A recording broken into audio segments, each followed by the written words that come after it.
ሰላምታችን በያላችሁበት ይድረሳችሁ የተወደዳችሁ ተመልካቾቻችን የባህር ዳር ዩኒቨርሲቲ ከአማራ ሚዲያ ኮርፖሬሽን ጋር በጋራ በመሆን በየሳምንቱ በዚህ ሰዓት ወደ እናንተ ወደ ውድ ተመልካቾቻችን የሚያደርሱት የመስኮተ ጥበብ ዝግጅታችን ተጀምሯል። እንግዲህ ዛሬውን የመስኮተ ጥበብ ዝግጅታችን ወደ እናንተ የምናደርሰው በባህር ዳር ዩኒቨርሲቲ ዋናው ግቢ ወይም ፔዳ ተብሎ በሚጠራው ግቢ ውስጥ ሆነን ነው። እንግዲህ ዛሬ የተለያዩ ዝግጅቶችን ወደ እናንተ የምናደርስ ነው የሚሆነው። በቅድሚያ ግን በሳምንቱ ውስጥ በባህር ዳር ዩኒቨርሲቲ ምን አይነት ሁነቶች ተከናወኑ የሚለውን በመረጃ ወደ እናንተ እናደርሳለን። መረጃውን ተከታትለን ተመልሰን እንገናኛለን። ጥሩ ጊዜ ይሁንላችሁ።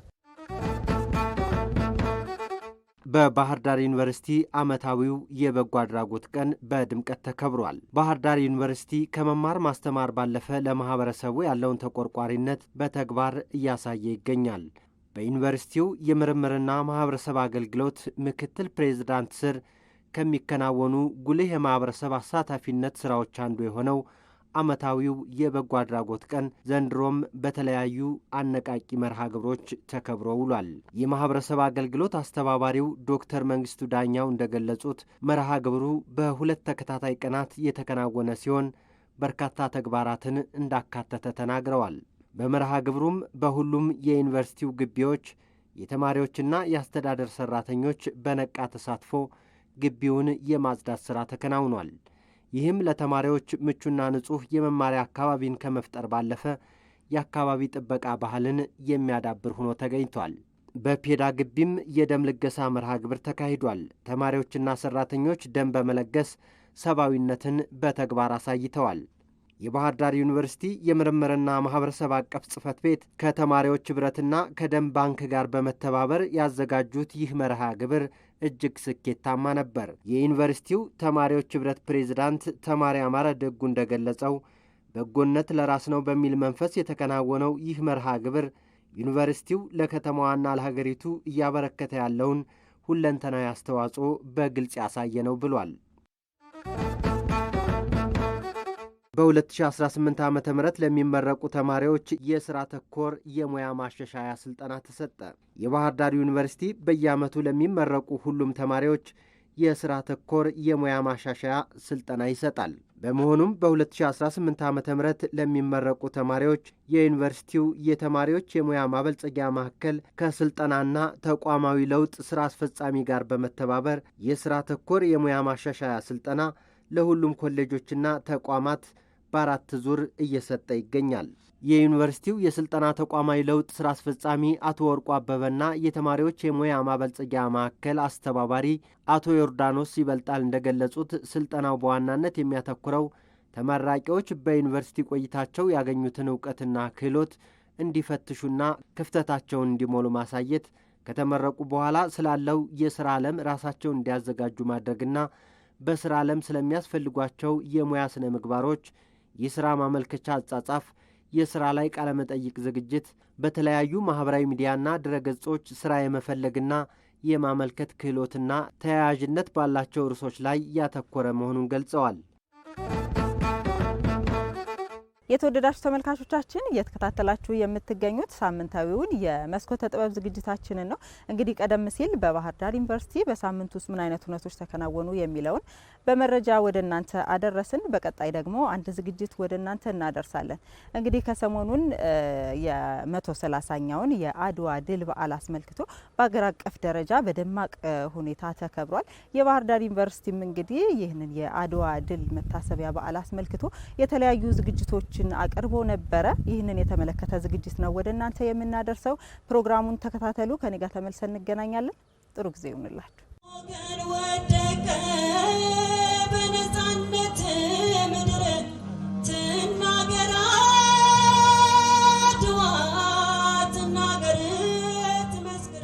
ከዛሬ 130 ዓመት በፊት አንድ ታሪክ ተፈጸመ።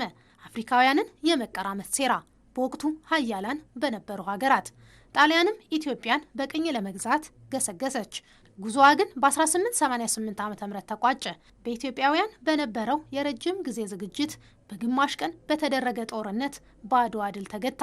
ይህ አውሮፓውያንን ያስፈራ ያስደነገጠ፣ ለጥቁር ሕዝቦች የነጻነት ፋናን የፈነጠቀ፣ ኢትዮጵያውያንን አንድ ያደረገው የአድዋ ድል 130ኛ ዓመት መታሰቢያ በባህር ዳር ዩኒቨርሲቲ አድዋ ትናንት የተገኘ ድል ለዛሬ ስንቅ በሚል ተከብሯል። በዝግጅቱም ከዩኒቨርሲቲው ማህበረሰብ በተጨማሪ የአማራ ክልል የጥንታዊት ኢትዮጵያ ጀግኖች አርበኞች ማህበር አባላት ተገኝተዋል። በዕለቱም ንግግር ያደረጉት የዩኒቨርሲቲው የኢንፎርሜሽንና ስትራቴጂክ ኮሚኒኬሽን ምክትል ፕሬዝዳንት ዶክተር ዘውዱ ምሩ የጥቁር ህዝቦች ታላቅ ድልና የኩራት ምንጭ የሆነው የአድዋ ድልን ከማክበር ባለፈ ትውልዱ የአያት ቅድመ አያቶቹን ጀብድ በተሰማራበት መስክ ሊደግመው ይገባል ብለዋል። ይህ በከበረ መስዋዕትነት የተገኘ የታላቅነት አሻራ የአድዋ ድል መታሰቢያ ሲዘከር ለዛሬው ትውልድ ማንነት የጠንካራ መሰረት ምንጭ መሆኑን በማሰብና ነፃ ሀገር ተረክበን በነፃነት ቀና ብለን እንድንኖር እና ጥንት አባቶቻችን እጅግ ውድ ህይወታቸውን የሰጡበትን ልዩ ክስተት ከማስታወስ ብሎም እንዲህ ነበር ብሎ ከመዘከር ያለፈ ትርጉም ያለው መሆኑን እንረዳለን። ምክንያቱም የዛ ገናና ታሪክ ባለቤት የሆነችው ሀገራችን ዛሬ ላይ በተጨባጭ ያለችበትን ሁኔታ ምን እንደሆነ ሁላችንም የሚበቃንን ያህል ስለምናውቅ ነው። በመሆኑም ይህ ታላቅ የድል መታሰቢያ በዓል ሲከበር በነዛ በሀገራችን የተለያዩ ለማደግ ተስፋ የሚሆኑ እንደ ትምህርትና ቴክኖሎጂ የመሳሰሉ ግብዓቶች ባልተስፋፉበት ቀደምት ዘመናት የተገኘውን አኩሪ ድል እንደ ዋና መንደርደሪያ በመጠቀም ዛሬ ላይ ትውልዱ ታሪክ ዘካሪ ብቻ ሳይሆን ያሉትን መልካም አጋጣሚዎች ተጠቅሞ ያለፈውንና የዛሬውን ብሎም የመጪውን ጊዜ ባስተሳሰረ አካሄድ ለዚህች ሀገር የተሻለ እድገት በአንድነት ወደፊት ለመጓዝ ቃል የሚገባበት አጋጣሚ መሆኑንም ሁሉም ልብ ሊለው ይገባል። ባህር ዳር ዩኒቨርሲቲ ይህንን 130ኛውን የአድዋ ድል መታሰቢያ ታላቅ በዓል ሲያከብር ተቋሙ የእውቀት መገኛ ታሪክን ጨምሮ ለተሻለ እድገት ግብዓት የሚሆኑ ምርምሮች የሚከናወኑበት የምሁራን ሰፈር እንደመሆኑ መጠን ከቀደምት ታሪካችን ካገኘናቸው ያልደፈር ባይነት ማንነታችን ተምረንና በአዲስ ተቃምረን ወደፊት የምንጓዝባቸው መንገዶች ምን መሆን እንደሚኖርባቸው በማስተማርና በመመራመር በምርምር የተገኙ ውጤቶችንም ለማህበረሰቡ በተለይም ለወጣቱ ትውልድ በማድረስ ለሀገራችን እድገትና ብልጽግና አስተዋጽኦ እንዲያደርጉ ማነሳሳት ይጠበቅበታል።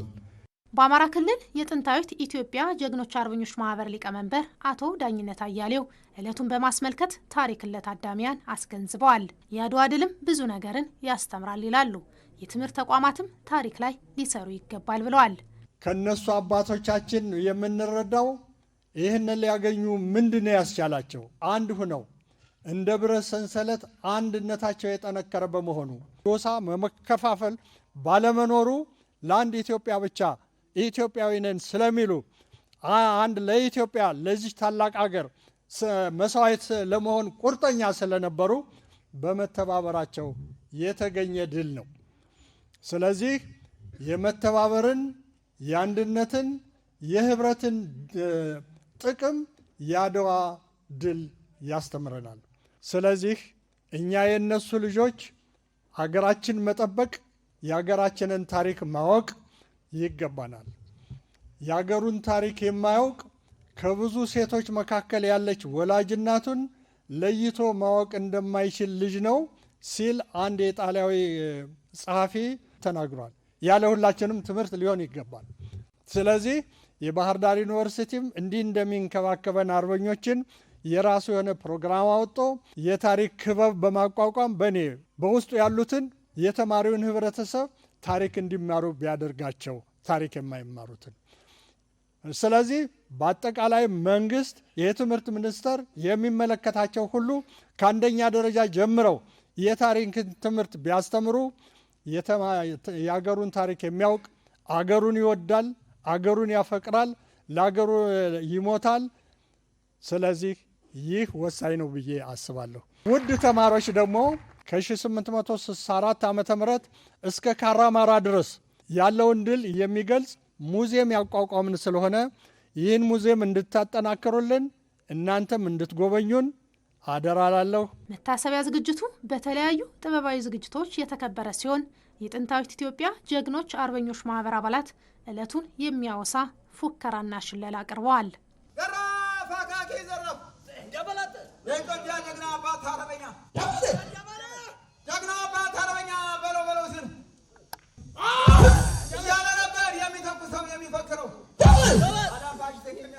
የዩኒቨርሲቲው የሲኒማና ቲያትር ጥበባት ትምህርት ክፍል ተማሪዎች ያዘጋጁት ቢሆን ኖሮ የሚል አጭር ተውኔትም አቅርበዋል። ቢሆን ኖሮ እንደንትና እናድግ ነበር አትበል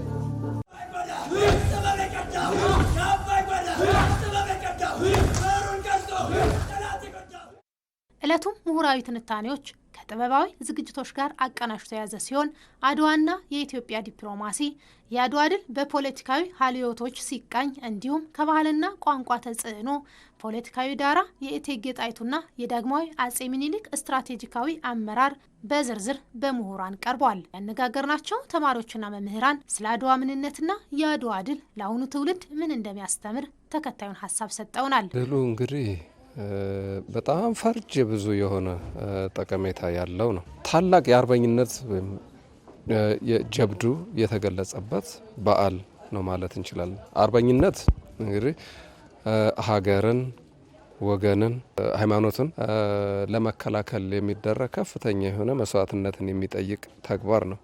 ይሄም አድዋም የአርበኝነታችን አንድ መገለጫ ነው። የአርበኝነት ዝም ብሎ የተገኘ አይደለም። ፍጹም የሆነ ቁርጠኝነት የሚጠይቅ አንድነትን ወይም ህብረትን የሚጠይቅ ልዩነትን ደግሞ ስንቅህን በአህያ አመልህን በጉያ ይዘህ ተከተለኝ ያሉት ዳግማዊ አጤ ምኒልክ። ስለዚህ ልዩነት አልነበረም ማለት አይደለም። ልዩነት አንዳንድ ተፈጥሯዊም ነው። በተለይ የቋንቋውም የዘርም ጉዳይ ከተመለከት ነው። እነዚህ ልዩነቶችና ቁርሾችን ሁሉ ትቶ ህዝቡ የመሪውን መልእክት ተከትሎ ልክ ሰራተኛ ንቦች ንግስታቸውን እንደሚያከብሩትና እንደሚወዱት ሁሉ የኢትዮጵያ ህዝብም በዛ ልክ ተባብሮ በህብረት ሆኖ ጠላትን ድል የነሳበት አገራችን ነጻ እንድትሆን ያደረገበት ለሌሎች የአፍሪካ ሀገሮችም ሆነ ለጥቁሮች የነጻነት ምሳሌ እንድትሆን በር የከፈተበት አጋጣሚ ስለሆነ የኛ ብቻ በዓል አይደለም። አይበገሬነትን መማር ይችላል ትውልዱ። በዚህ ሰዓት አንድነትን ዩኒቲን በጣም ያጠናክራል ለዚህ ትውልድ። ስለዚህ አንድ መሆኑን ያስተምራል ብዬ አስባለሁ። ትውልዱ ብዙ ነገር ይጠበቅበታል። ትናንትና 1888 ዓመተ ምህረት የነበሩ ትውልዶች ዛሬ ያለንበትን ድል አብቅተውናል። ዛሬ ደግሞ እኛ አድዋን መስራት እንችላለን። ስናከብርም በተለያየ ጊዜ አድዋ ዛሬ ነው እያልን ነው የምናከብረው። ስለዚህ ዛሬ ማድረግ እንችላለን። በእድገት፣ በስራ፣ በትምህርት ባለንበት የሙያ መስክ ሁሉ ተማሪዎች በትምህርታቸው ጠንክረው ምናልባት ሌላ ድል መድገም አለባቸው። አድዋ ተብሎ ሲነሳ እውነት ለመናገር ኢትዮጵያን የማይበት ለኔ አንድ ትልቅ መነጽር ነው። አሁን ላለው ትውልድ እንዳጠቃላይ አድዋ ማለት አሁን እንደ ግቢ ደረጃ ስናከብር የተለያየ ቋንቋ፣ የተለያየ ብሔር የያዝን ዜጎች ነው እዚህ ቦታ የተሰባስበን የምንገኝበት እና አድዋን ስናከብር ልክ ትላንት አባቶች ያከበሩበትን ማለት ያሳለፉበትን ህይወት የወጡ ወረዱበትን መሰናክል እኛም የነሱ አደራ እንዳለብን አስበን ዛሬ ላይ ኢትዮጵያ እንደ ኢትዮጵያዊነት ያለውን ውጣ ውረድም ሊሆን ይችላል፣ ልማትም ሊሆን ይችላል፣ በጋራ አንድ ሆነን ልክ ኢትዮጵያዊ ዜጋ ስሜት ኖሮን ኢትዮጵያዊነት ህይወት እንዲስተካከል የግላችን ድርሻ እንዳለብን ይሰማኛል። ይሄ አመት 2 አመት ከምንማረው የታሪክ ትምህርት ዛሬ ላይ ያየነው የተግባር ትዕይንት አእምሯችን ላይ በትልቁ እንዲሰርጽ ያደርጋል። ባህላችንን፣ ወጋችንን ትላንት የነበረውን አንድነታችን በራሱ ትልቅ ባህላችን ነው። ለኛ ለኢትዮጵያዊነት ባለችን አቅም ሀገራችንን ወዳድ ሆነን እንደ ዜጋ ያለንን ኃላፊነት መወጣት ይኖርብናል። አድዋ ያው የዲፕሎማሲያዊና የወታደራዊ ድል ነው። በወታደራዊ ውጊያ ያገኘነውን ድል በቴክኖሎጂ በኢኮኖሚ እድገት ካላጀብ ነው ወደፊት የሚመጣን ጠላት ወደፊት የሚመጣን ነጻነትን የሚጥስን ኃይል ለመቋቋም አዳጋች ይሆናል። ስለዚህ ትውልዱ ራሱን በእውቀት እያነጸ የሀገሩን ገጽታ የሚገነባ ስራ እየሰራ በዲጂታል ሚዲያም ይሁን በምንም ይሁን በተሰማራበት ሙያ ሁሉ ለሀገሩ ነጻነት፣ ሉዓላዊነት እና የኢኮኖሚ እድገት እየተጋ ዳግማዊ አድዋን እንግዲህ በዚህ መንገድ መድገም ይቻላል። አድዋን በጦርነት ብቻ ሳይሆን በኢኮኖሚ እድገት አድዋን በልዩ ልዩ መንገድ ከሳይኮሎጂ ሉዓላዊነትም ከብዙ ነገር ጠቅሞናል። ስለዚህ ያን አሁን በተለያየ መንገድ መግለጽ ይጠበቅብናል። ኢትዮጵያ የብዙ ባህል ወግና ታሪክ ባለቤት ናትና የከፍተኛ ትምህርት ተቋማት ምን ኃላፊነት አለባቸው ብለን ላነሳነው ጥያቄ ተከታዩን ምላሽ ሰጠውናል። የከፍተኛ ትምህርት ተቋማት እንግዲህ ብዙ አይነት ስራ አለባቸው። ታሪክን ከመሰነድ አንጻር ሞር ደግሞ አድዋን ስናስብ ሁሌ አድዋ የድል በዓል በማክበር ብቻ ሳይሆን ያንን ነገር ሊያስታውስ በሚችሉ ጉዳዮች ላይ ፎከስ አድርጎ ለምሳሌ ዛሬ የባህር ዳር ዩኒቨርሲቲ ያደረገው አንድ ትልቅ ፕሮግራም አለ። ጥናቶች የተካሄዱ ነበረ፣ ዝርዝር ትንታኔዎች እየተሰጡ ነበር። በእንዲህ አይነት ሁኔታዎች ማክበር ያስፈልጋል። ይህንን ነገር ደግሞ ሞር ማስፋት ያስፈልጋቸዋል። ለምሳሌ ማህበረሰቡ ጋር በትክክል ይደርሳል ወይ? ይህንን ነገር አስፍቶ መቀጠል፣ ወደ ማህበረሰቡ ማስረጽ። አሁን ተማሪዎች አሉ በከፍተኛ ትምህርት ተቋማት ውስጥ ያሉ፣ እነዚህ በቀጥታ ይዳረሳል። አሁን የባህር ዳር ዩኒቨርሲቲ ተማሪዎች አጠቃላይ 7ቱም ግቢ ተገኝተዋል፣ ተካፍለዋል። ግን ይህ ወደ ሰፊው ማህበረሰብ እንዲደርስ ደግሞ መስራት ይጠበቅባቸዋል እንደ ከፍተኛ ትምህርት ተቋማት። ከዛ በኋላ ሀገር እንደ ሀገር እንዲያስብ፣ እንዲጸና፣ አንድ እንዲሆን ምክረ ሀሳቦቹን ማቅረብ አለባቸው። እንደ ባህር ዳር ዩኒቨርሲቲ እውነት ለመናገር በፖለቲካል ሳይንስም በሂስትሪ ትምህርት በታሪክ ትምህርትም ብዙ ምሁራንና ሊቃን ያለበት ከፍተኛ ትምህርት ተቋም። አብዛኞቹ ሊቃንም ሆነ ምሁራን ይህን ትውልድ ከትችት ውስጥ ነው የሚያስገቡት። ትውልዱ ከታሪክ ጋር ለማወቅ ያለው ኢንተረስት ደካማ ነው፣ ብዙም ተግባር ላይ አናሳ ተሳትፎ ነው ያለው ብለው ያስባሉ። ምናልባት በእነሱ በኩልም ደካማ ሚና ሊኖር ይችላል። በምን እናሳትፎ በምን በኩል እናንቀው ላሉት ሊቃን ለፖለቲካል ሳይንስም ለሆነ ለታሪክ ምሁራኖቹ ትውልዱን በቃ ታሪክ እንዲያውቅ ፍላጎት እንዲኖረው አነሳሽ የሆኑ ነገሮችን ዲዛይን አድርገው ቀርጸው ወደ ትውልዱ ማምጣት ቢችሉ። እንደ ከፍተኛ ትምህርት ተቋም የከፍተኛ ትምህርት ተቋም ተለክቶ ተሰፍሮ ተቆጥሮ የሚሰጥ የስራ ድርሻ አለ። በቀዳሚነት ያው ማስተማር ነው። አዲሱን ትውልድ ሊመጥን በሚችል ታሪኩን፣ ባህሉን፣ ሃይማኖቱን፣ አጠቃላይ አገሩን እንዲያውቅ የሚያደርግ ማወቅ ብቻ አይደለም፣ አገሩን እንዲያደንቅ የሚያደርግ አድንቆ ብቻ አይደለም፣ እንዲጠብቅና በራሱ ማንነት እንዲኮራ ለቀጣዩ ትውልድም እንዲያስተላልፍ ሊያደርግ የሚችል ትምህርትን በመስጠት ሌላኛው ችግር ፈቺ የሆኑ ምርምሮችን ማካሄድ ነው። በምርምር ረገድ ደግሞ ከነዚህ ከታሪክ አንጻር፣ ከባህል አንጻር፣ ከቋንቋ አንጻር በአጠቃላይ ማንነትን ከሚገልጹ ማንነትን ከሚያሰርጹና ከሚያስተላልፉ ጉዳዮች አንጻር ያሉ ክፍተቶችን ሊሞሉ የሚችሉ ምርምሮችን ማድረግም ሌላው ጉዳይ ነው። ሶስተኛው ጉዳይ ያው ማህበረሰብ አሳታፊ አገልግሎቶችን መስጠት ነው። የተከፈለው መስዋዕትነት በአግባቡ እንዲገለጥ፣ በአግባቡ እንዲታወቅ፣ እንደገና ደግሞ ለሰፊው በእናንተ በኩልም ለሰፊው ሕዝብ ተደራሽ እንዲሆን የሚደረግበት አጋጣሚ ስለሆነ ነገሮች ተጠናክረው ሊቀጥሉ ይገባል ብዬ አምናለሁ። ዩኒቨርሲቲዎች ተማሪዎች ወደፊት ለሚመሩት ህይወት ወደፊት ለሚሰሩት አካዳሚያዊ የሚሆን ሙያዊ ስራ ቅድመ ዝግጅት የሚያደርጉበት ተቋም ነው ዩኒቨርሲቲ ማለት እና በዩኒቨርሲቲ ቆይታቸው እንግዲህ ስለ ሀገራቸው መልክዓ ምድር እንዲያውቁ፣ ስለ ሀገራቸው ታሪክ እንዲያውቁ ያው ልዩ ልዩ ስራዎች እየተሰሩ ይገኛሉ። ወደፊትም እየተጠና እዚህ በላይ ይሰራል ብዬ አምናለሁ። እስካሁን ባለው እንግዲህ ምሳሌ ለማንሳት ካስፈለገ የታሪክ ትምህርት የኢትዮጵያ ታሪክ ከጥንት እስካሁን ድረስ ለታሪክ ተማሪዎች ብቻ ሳይሆን ለሁሉም የዩኒቨርሲቲ ተማሪዎች በጋራ ኮርስነት እየተሰጠ ይገኛል። ታሪክ ብቻ ሳይሆን ስለ ሀገራቸው ባህል፣ ስለ ሀገራቸው ፖለቲካ ያው በተለያዩ የትምህርት መስኮች ተማሪዎች ይማራሉ። ሌላው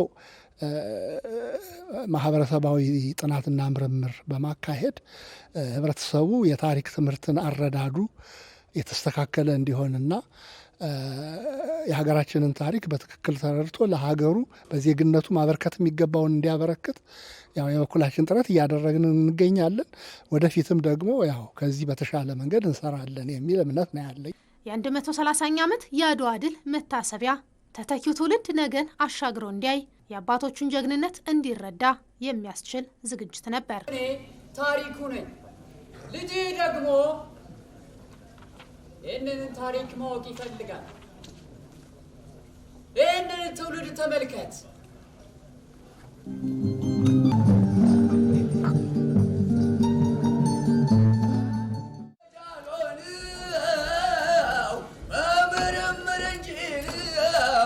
በምርምር እንጂ አይደለም በጦር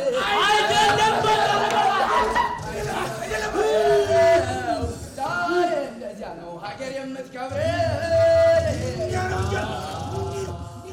የባህር ዳር ዩኒቨርሲቲ ከአማራ ሚዲያ ኮርፖሬሽን ጋር በጋራ በመሆን ወደ እናንተ የሚያደርሱትን የመስኮተ ጥበብ ዝግጅታችንን ነው እየተከታተላችሁ የምትገኙት። ምርጫችሁን የአማራ ሚዲያ ኮርፖሬሽን አድርጋችሁ እየተከታተላችሁን ስላላችሁ እጅግ አድርገን እናመሰግናለን። እንግዲህ በቀጣይ ደግሞ ከመደርደሪያው ዝግጅታችንን ነው ወደ እናንተ የምናደርሰው። እንግዲህ ከመደርደሪያው ዝግጅታችን የተለያዩ የጥናትና የምርምር ስራዎችን ወደ እናንተ የምናደርስበት ዝግጅት ነው። ዛሬም ደግሞ ከአንድ ተመራማሪ ጋር ቆይታ አድርገናል። እሱን ተጋበዙልን። ከኔ ጋር ተመልሰን እንገናኛለን። ጥሩ ጊዜ ይሁንላችሁ።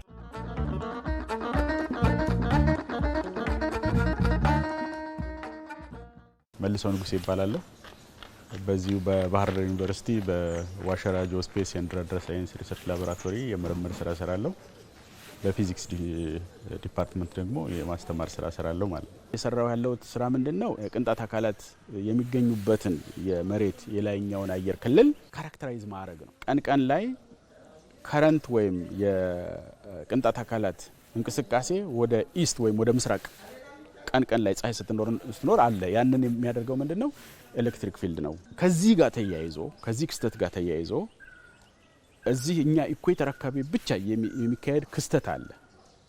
ለምሳሌ ይሄ ክስተት የሚካሄደው ፀሐይ ከጠለቀች ከ2 ሰዓት በኋላ ነው የሚጀምረው። ከተከሰተ ማለት ነው። ሁሉ ጊዜ አይከሰትም። ፀሐይ ከጠለቀች ከ2 ሰዓት በኋላ የሚጀምረው ሁኔታዎች ከተሟሉለት ነው። እና ምንድነው የሚፈጠረው መሰለሽ? እነዚህ ቅንጣት አካላት አሉ አይደለ? የነዛ ቅንጣት አካላት በጊዜና በቦታ መቀየር ሁኔታቸው በጣም ፈጣን ይሆናል። በጣም ይፈጥናል ማለት ነው። እና በዚህ ሁኔታ ላይ በጣም ፍላክቹዌት እያደረጉ ባሉበት ሁኔታ ላይ የሬዲዮ ሞገዱ ከሳተላይቶች የሚመጣው ሬዲዮ ሞገድ በዛ አካባቢ ካለፈ ጭራሹንም ሊቋረጥ ሁሉ ይችላል። ማለት አሁን ያንቺ ጂፒኤስ ሪሲቨር እዚህ ጋር ላይ የሬዲዮ ሞገድ ሪሲቨር እዚህ ጋር ኑሮሽ ግን አንቺ ባለችበት አካባቢ ላይ የነዚህ የቅንጣት አካላቶች መለዋወጥ በጣም ፈጣን ከሆነ ጭራሽ የሬዲዮ ዌይቡ ወይም ሬዲዮ ሞገዱ አንቺ ጋር ሁሉ ሳይደርስ ሊቀር ይችላል። እና በጣም አደገኛ ነው ማለት ነው ያ። ምክንያቱም እሱ ተፈጠረ ማለት ከጂፒኤስ ሳተላይቶች ጋር ምንም አይነት ግንኙነት የለም እንደማለት። የሚፈጥሩት ተጽዕኖ በጣም ከባድ ነው ማለት ነው። እና ምንድነው ይህንን በፍጥነት የመቀየራቸውን ሁኔታ የሚያሳይ ሜዠርመንት እንወስዳለን። ሜዠርመንት ወስደን የት አካባቢ ላይ እንደሚከሰት መቼ እንደሚከሰት ቀን ይከሰታል ወይስ ማታ ብቻ ነው የሚከሰት ምናምን የሚለውን ጥናት እናጠናለን። እና የሚከሰተው ይሄ ኢኳቶሪያል አዮኖስፌሪክ ኢሬጉላሪቲ ነው የምንለው፣ ፖስት ሰንሴት ነው የምንለው። ማለት ፀሐይ ከጠለቀች በኋላ ነው ይሄ የሚከሰተው ማለት ነው። የራሱ የሆነ ምክንያት አለው እንደዛ የሚሆንበት። ይህንን ፀሐይ ከጠለቀች ከ2 ሰዓት በኋላ የሚከሰተውን የቅንጣት አካላት በፍጥነት መቀያየር ምንድነው ምክንያቱ ነው እንትን ይሄ እስካሁን አልተመለሰም። ምክንያቱም ዛሬ ያንን በፍጥነት መቀየር ታዩና ነገ ደግሞ ላታዩ ትችያለሽ። ዛሬ ነገ ከነገ ወዲያ በተከታታይ ታዩና ከዛ ቀን ቀጥሎ ደግሞ ሳይከሰት ይቀራል። እና ምን ነገር እንዲከሰት እንደሚያደርገው እስካሁን በደንብ አልታወቀም። ማለት እንደው በግርድፉ ምን ሊሆን እንደሚችል ይታወቃል። አንደኛው ኤሌክትሪክ ፊልድ፣ ሁለተኛው ደግሞ የንፋስ ፍጥነት። የንፋስ ፍጥነቱ ራሱ በዋናነት በሁለት አቅጣጫ ነው የምናየው። አንደኛው ከምስራቅ ምዕራብ ያለ የንፋስ ፍጥነት አለ፣ በዛ አቅጣጫ የሚሄድ። ሌላው ደግሞ ከሰሜን ደቡብ አቅጣጫ የሚሄድ የንፋስ ፍጥነት አለ። ይህንን የንፋስ ፍጥነት ማዋራሽ የት ላይ ነው? እዚህ መሬት ላይ ሳይሆን ከዚህ ከ200 ኪሎ ሜትር እስከ 300 400 ኪሎ ሜትር ባለው ውስጥ ነው። እዛ አካባቢ ላይ ያለውን የንፋስ ፍጥነት ነው። ይሄ ራሱ ምንድነው ነው የሚሉት ምክንያት ይሆናል የሚል ነገር አለ። ምክንያቱም ለምሳሌ ንፋስ ካለ ኢቭን እዛ ቅንጣት አካላቱን አይደለም እኛንም ራሱ ይገፋላል። ስለዚህ ያ ንፋስ የቅንጣት አካላቱን ከአንድ ቦታ ወደ አንድ ቦታ ይዟቸው ይንቀሳቀሳል ማለት ነው። ስለዚህ በፍጥነት ለመቀየር ምክንያት ሊሆን ይችላል የሚል አንድ እንደ መላመት ነገር አለ። በተለይ ከምስራቅ ምዕራብ ያለው የንፋስ ፍጥነት እንዴት አድርጎ የዛን የቅንጣት አካላቶችን በፍጥነት የመቀየር ሁኔታ እንዲከሰት እንደሚያስችል በተሻለ ተጠንቷል። ከደቡብ ሰሜን አቅጣጫ ያለው የንፋስ ፍጥነት ግን በደንብ አልተጠናም። ዝም ብሎ ሀሳቡ አለ ግን በደንብ አልተጠናም። አሁን እኔ አንድ ሰራነው ስራ ከኔ ፒኤችዲ ተማሪ ጋር በመሆን ሳተላይቶች ሰሜን ደቡብ የሚሽከረከሩ ሳተላይቶች አሉ። ከዚህ 300 ኪሎ ሜትር 250 ኪሎ ሜትር አካባቢ ላይ ማለት ነው። እና እነሱ ሲሽከረከሩ የንፋስ ፍጥነትንም ሜጀር እያደረጉ ይሄዳሉ። ያንን ዳታ ምን አደረግንኛ አገኘን። ከዛም በኋላ ምንድነው ያደረግነው ሰሜን ደቡብ አቅጣጫ የሚሄድ የንፋስ ፍጥነት የነዚህን ቅንጣት አካላት በፍጥነት መቀያየር እንዴት አድርጎ ነው ተጽዕኖ የሚያሳድርበት የሚል አናሊሲስ ነው የሰራ ነው ማለት ነው። እና አንደኛ የወሰድነው ምንድነው የቅንጣት አካላትን በአጭር ሁኔታ በአጭር ጊዜ መቀያየር የሚያስችል አመልካች መጀመሪያ ያንን አገኘን። ከዛም በኋላ የንፋስ ፍጥነቱን ደግሞ ከሳተላይቱ ወሰድን። የንፋስ ፍጥነቱ ጥንካሬው ማለት ነው ከሰሜን ወደ ደቡብ ወይም ከደቡብ ወደ ሰሜን በሚሄድበት ጊዜ አንድ አይነት ቫልዩ ሲኖረው ነው ወይስ የተለያየ ቫልዩ ሲኖረው ነው ተጽዕኖ የሚያሳድረው የሚል ሐሳብ አነሳንና ያንን ምንድነው ያደረግነው ታች ከኬንያ ወደ ታች የሆነ ቦታ ላይ እንደ ሪፈረንስ ወሰድን። ከላይ ደግሞ ከኤርትራ ወደ ላይ ደግሞ የሆነ ቦታ ላይ እንደ ሪፈረንስ ወሰድን። ሁለቱም ቦታዎች ወሰድንና ምንድነው የንፋስ ፍጥነቱን እየቀናነስን አየነው ማለት ነው። እና በጣም በሚገርምሽ ሁኔታ የንፋስ ፍጥነቱ ከ5 ሜትር ፐር ሰከንድ በታች ከሆነ ልዩነቱ ምንድነው የሚያደርገው የቅንጣት አካላት መለዋወጡ ሁኔታ በጣም ይጨምራል። ንፋስ ፍጥነቱ ከ5 ሜትር ፐር ሰከንድ በላይ ከሆነ ዲፈረንሱ ልዩነቱ ማለት ነው የቅንጣት አካላቱ የመለዋወጥ ሁኔታ በጣም ይቀንሳል። ይሄንን እንደ አዲስ ግኝት ነው የተወሰደውና ያው ታትሟል። ይሄም ስራ የታተመው የአሜሪካ ጂኦፊዚካል ዩኒየን ጆርናል ላይ ታተመው ማለት ነው። ምክንያቱም ከዚህ በፊት በዚህ መልኩ ያየው ሰውም አልነበረም። እኛ ነን የመጀመሪያዎቹ ይሄንን ስራ ሰርተን ስናሳተመው ማለት ነው። እና ይሄ ስራ አሁን ወደፊት ምንድነው የሚሆነው መሰለሽ ወደፊት የሚሰሩ የሂሳብ ቀመሮች አሉ አይደለ እዛ ውስጥ ላይ ገብቶ ስራ ላይ እንዲውል ይደረጋል ማለት ነው። ሪከመንድ ያደረግነው ምን መሰለሽ ከሰሜን ደቡብ አቅጣጫ ያለውን የንፋስ ፍጥነት ወስደን አይደል የሰራ ነው እና ሁለት ቦታዎችን ወስደን የዚያን ልዩነት ወስደን ነው የንፋስ ፍጥነቱ እነዛ ቦታዎች ላይ ከ5 ሜትር ፐር ሰከንድ በታች ከሆነ ጀስት የቅንጣት አካላቱ መቀየር ሁኔታ በጣም ይጨምራል። ከ5 ሜትር ፐር ሰከንድ በላይ ሲሆን ደግሞ የቅንጣት አካላቱ መቀየር ሁኔታ ይቀንሳል የሚል እንትን ነው። ስለዚህ ምንድነው መሰለሽ አሁን ሌላ የተወሰነ ግሩፕ ደግሞ አለ ዓለም ላይ ይህንን የቅንጣት አካላት መቀየር መተንበይ የሚያስችል የሂሳብ ቀመር ለማግኘት እየሰሩ ያሉ ሳይንቲስቶች አሉ። አሁን የኛን ስራ ለነሱ ነው ሪኮመንድ ያደረግነው ማለት ነው። ምክንያቱም በእኛ አናሊሲስ እንዲ ግኝት ስላገኘነ የናንተ የሂሳብ ቀመር ላይ ይህንን ሐሳብ ብትጨምሩት የዛ የቅንጣት አካላትን መቀየር ሁኔታ መተንበይ የሚያስችለው የሂሳብ ቀመር የተሻለ ስራ ሊሰራ ይችላል ብለን ሪኮመንድ አድርገናል ማለት ነው። ምርጫችሁን የአማራ ሚዲያ ኮርፖሬሽን አድርጋችሁ ሳምንታዊውን የመስኮተ ጥበብ ዝግጅታችንን እየተከታተላችሁን ስለቆያችሁ እጅግ አድርገን እናመሰግናለን። እንግዲህ በዛሬው የመስኮተ ጥበብ ዝግጅታችን በቅድሚያ በባህር ዳር ዩኒቨርሲቲ በሳምንት ውስጥ ምን አይነት ሁነቶች ተከናወኑ የሚለውን በመረጃ ያደረስናችሁ፣ በቀጣይ ደግሞ 130ኛውን የአድዋ ድል በዓል መታሰቢያ የተመለከተ ዝግጅት ወደ እናንተ አደረስን። በስተመጨረሻም ደግሞ የተለያዩ የጥናትና የምርምር ስራዎችን የምናደርስበትን ከመደርደሪያው ዝግጅታችን ወደ እናንተ አደርሰን የዛሬው ዝግጅታችንን አጠናቀናል። ሳምንት በሌሎች ዝግጅቶች በተመሳሳይ ሰዓት የምንጠብቃችሁ ነው የሚሆነው። ፕሮግራሞቹን በማዘጋጀት አዜብ ዮሐንስ፣ በትውውቁ ደግሞ እኔ ተስፋነሽ ጥሩነህ አብረናችሁ ነበር። እስከ ሳምንት ቸር ቆዩልን።